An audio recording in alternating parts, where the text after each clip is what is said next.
1971 সালে আলবদর এবং শান্তি বাহিনী গঠনের সঙ্গে জড়িত থাকার কথা স্বীকার করেছেন জামায়াতে ইসলামের আমির মাওলানা মতিউর রহমান নিজামী। ধানমন্ডির সেফ হোমে আন্তর্জাতিক অপরাধ ট্রাইব্যুনালের তদন্ত কর্মকর্তাদের জিজ্ঞাসাবাদে তিনি এই স্বীকারোক্তি দেন। জিজ্ঞাসাবাদ শেষে এসব জানিয়েছেন তদন্ত কর্মকর্তা সানাউল হক। তবে এসব বক্তব্যকে মিথ্যা দাবি করেছেন নিজামের আইনজীবী। জিয়া খানের রিপোর্ট।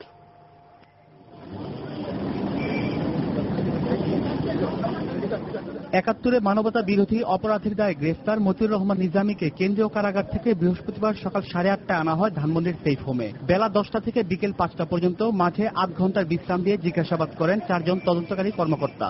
এই সময় তাকে যুদ্ধকালীন বেশ কিছু ভিডিও চিত্র দেখানো হয়। তবে তিনি জানান তার অনেক কিছুই মনে নেই। ওই সময়ে যে নির্মম অত্যাচার হয়েছিল তার কিছু ভিডিও ক্লিপিং দেখিয়েছে এবং উনি বলেছেন যে এটা জেনোসাইড। পরবর্তীতে জিজ্ঞাসাবাদ শুরু হলে 71 মানবতা বিরোধী বিভিন্ন বাহিনীর সঙ্গে নিজের জড়িত থাকার কথা স্বীকার করেন নিজামী।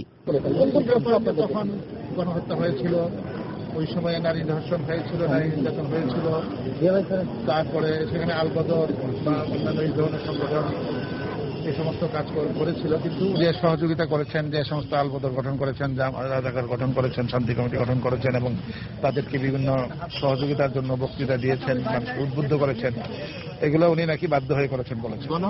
ট্রাইব্যুনালের নির্দেশে নিজামীর আইনজীবীকে রাখা হয় জিজ্ঞাসাবাদের পাশের কক্ষে।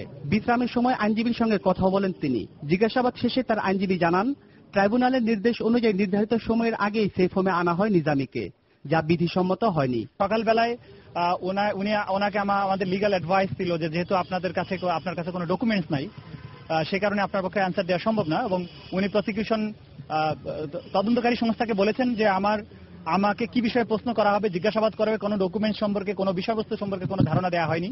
আমার আইনজীবীকে কোনো তথ্য দেওয়া হয়নি এবং আমার আইনজীবীর সাথে এই তথ্যের ব্যাপারে কোনো পরামর্শের সুযোগ দেওয়া হয়নি। সেই কারণে আমি আপনাদের এইসব ব্যাপারে প্রশ্নের জবাব দিতে অপারগ। জিজ্ঞাসাবাদ শেষে সেফ হোম থেকে কড়া নিরাপত্তায় নিজামীকে আবারও ঢাকা কেন্দ্রীয় কারাগারে নিয়ে যাওয়া হয়। জিয়া খান, 21 টেলিভিশন, ঢাকা।